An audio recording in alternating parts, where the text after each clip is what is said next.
प्यारे बच्चों, आज हम निम्न दो मुख्य परिणामों पर विचार करेंगे। पहला हमारा है यूक्लिड विभाजन प्रमेय का और दूसरा है अंकगणित की आधारभूत प्रमेय। अभी तक आप लोग यूक्लिड विभाजन प्रमेय के बारे में पढ़ा था और क्या एल्गोरिथम क्या है, यूक्लिड विभाजन प्रमेय का क्या है, ये चीज़ें हमने बताई थी। तो इनको पढ़ने के पहले हम थोड़ा एक बार फिर उस परिभाषा को याद दिलाएंगे कि एल्गोरिथम और प्रमेयिका में अंतर क्या है। एल्गोरिथम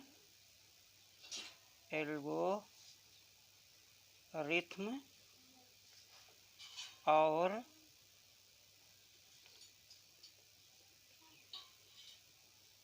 प्रमेयिका में अंतर। तो बच्चों, पहले हम ये जानेंगे कि एल्गोरिथम और प्रमेयिका में क्या अंतर है। इस चीज़ को पहले हम समझेंगे कि एल्गोरिथम, हमने बताया था एल्गोरिथम है क्या। एल्गोरिथम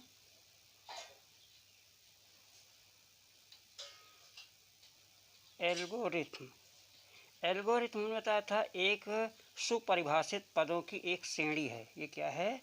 सुपरिभाषित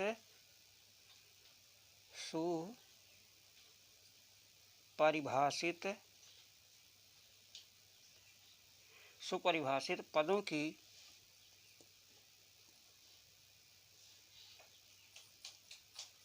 एक एल्गोरिथम सुपरिभाषित पदों की एक श्रेणी है।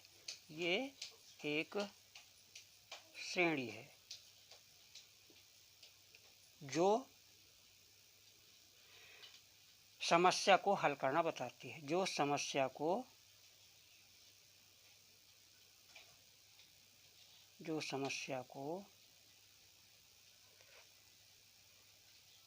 हल करना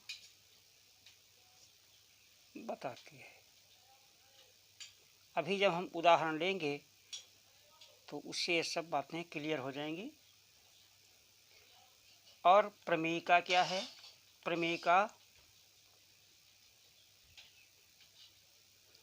प्रमेयिका है ये सिद्ध किया गया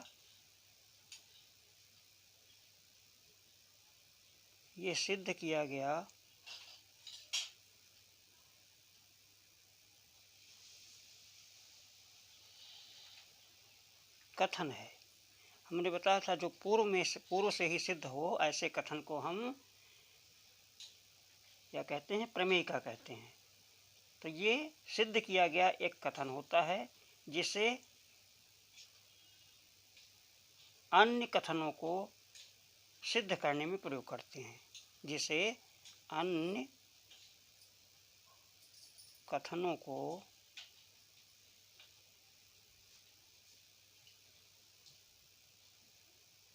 सिद्ध करने में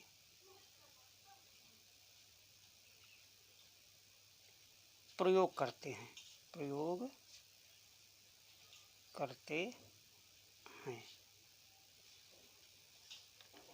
अब ध्यान दीजिए इसमें कि हमने जो परिभाषा तो बता दी कि एल्गोरिथम क्या है। एल्गोरिथम और प्रमेयिका में अंतर हमें बताना है। एल्गोरिथम क्या है? हमने बताया था वो प्रोसेस होता है जो हम प्रमेयिका में प्रयोग करते हैं।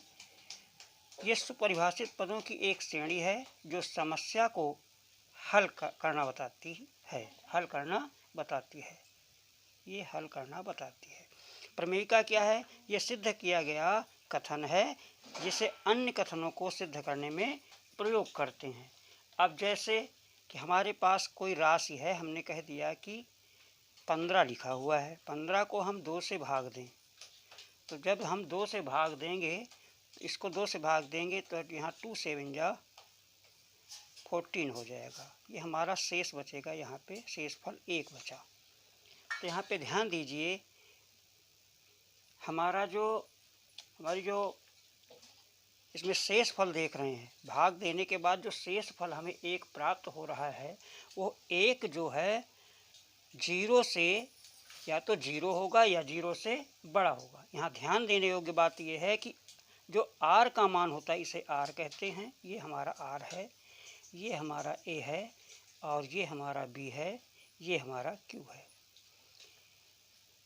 तो जो बी हमारा 2 है और आर बराबर 1 है, तो आर का मान या तो 0 होगा या फिर 0 से बड़ा होगा, या तो 0 होगा या फिर 0 से बड़ा होगा और इस क्यू से छोटा होगा, क्यू से छोटा होगा, सॉरी बी से छोटा होगा। किससे छोटा होगा? बी से, जिससे भाग दिया जाता है उससे छोटा होगा। 0 का मान, तो यहाँ पे हम देख रहे हैं कि 0 से बड़ा है 1, शेषफल 1 प्राप्त हो रहा है और ये छोटा है 2 से। ये हमें ध्यान देना है, यही कि शेषफल सदैव भाजक से छोटा होता है। भाजक क्या होता है? हमारा बी है, भाजक हमारा भी है, भाज्य हमारा ए है और ये भागफल क्यू है तथा शेषफल आर है। इसको हम शेषफल कहते हैं। अब जो ये प्रोसेस हमारा निकला, इस विधि का जो हम व्यापीकरण करते हैं, इसी को व्यापीकरण ही यूक्लिड विभाजन प्रमेयिका कहलाती है। क्या है? इस विधि का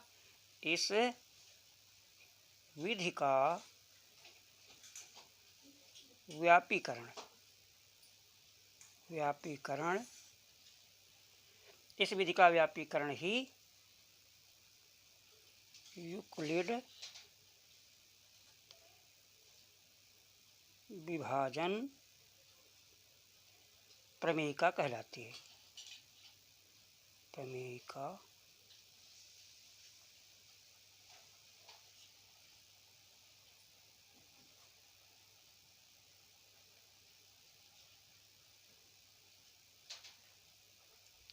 ये है, ये इसकी परिभाषा है। और जो हमारा कथन होता है वो कथन क्या होता है? कथन हमारा होता है ए बराबर बी क्यू प्लस आर, जहाँ पे शर्त लगी है, जहाँ पे क्या है कि आर का जो मान होता है वो 0 से बड़ा या बराबर होता है तथा बी से छोटा होता है। ये यहाँ पे कथन दिया होता है। तो इसमें हमने जो ये प्रोसेस निकाला, ये जो निकालने का जो तरीका है, यही हमारा, इसी तरीका को एल्गोरिथम कहा जाता है। ये एल्गोरिथम है, ये एल्गोरिथम हो जाएगा।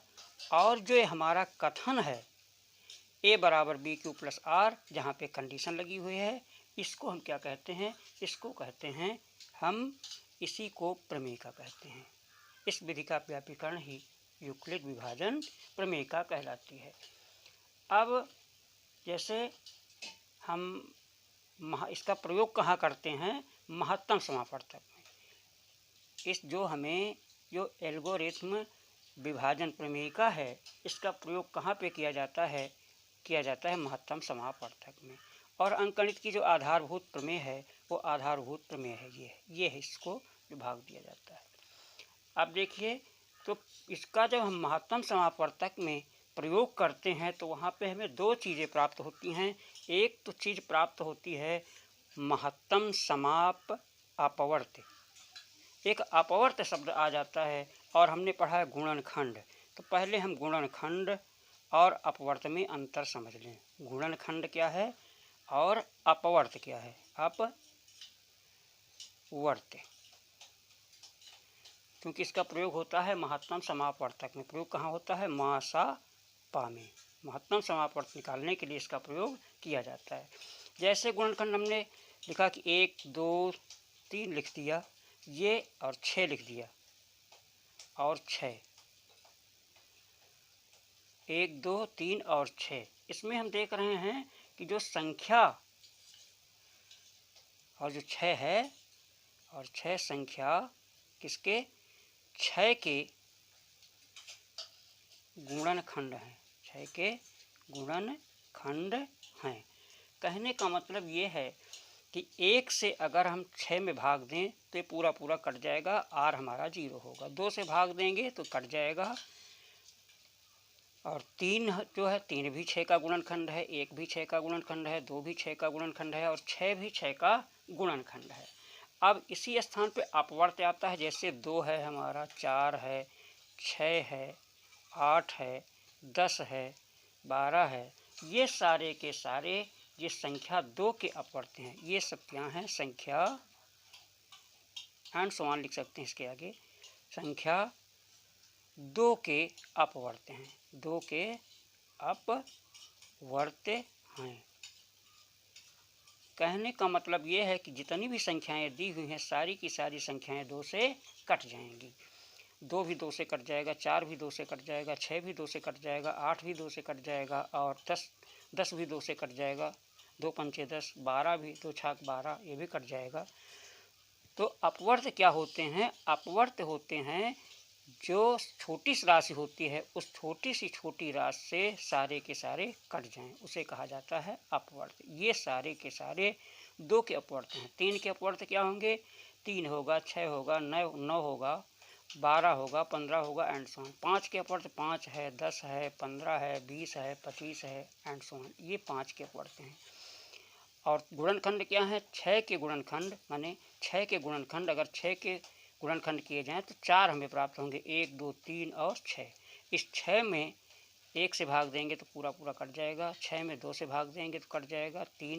6 में 3 से भाग देंगे तो कट जाएगा। 6 में भाग देंगे तो भी कट जाएगा। तो ये हमारा गुणनखंड और अपवर्त में अंतर है। क्योंकि महत्तम समापवर्त में मासा पाप में समापवर्तक शब्द का आता है अपवर्तक शब्द का, इसलिए अपवर्तक और गुणनखंड में अंतर जानना अनिवार्य है। आज यहीं तक, फिर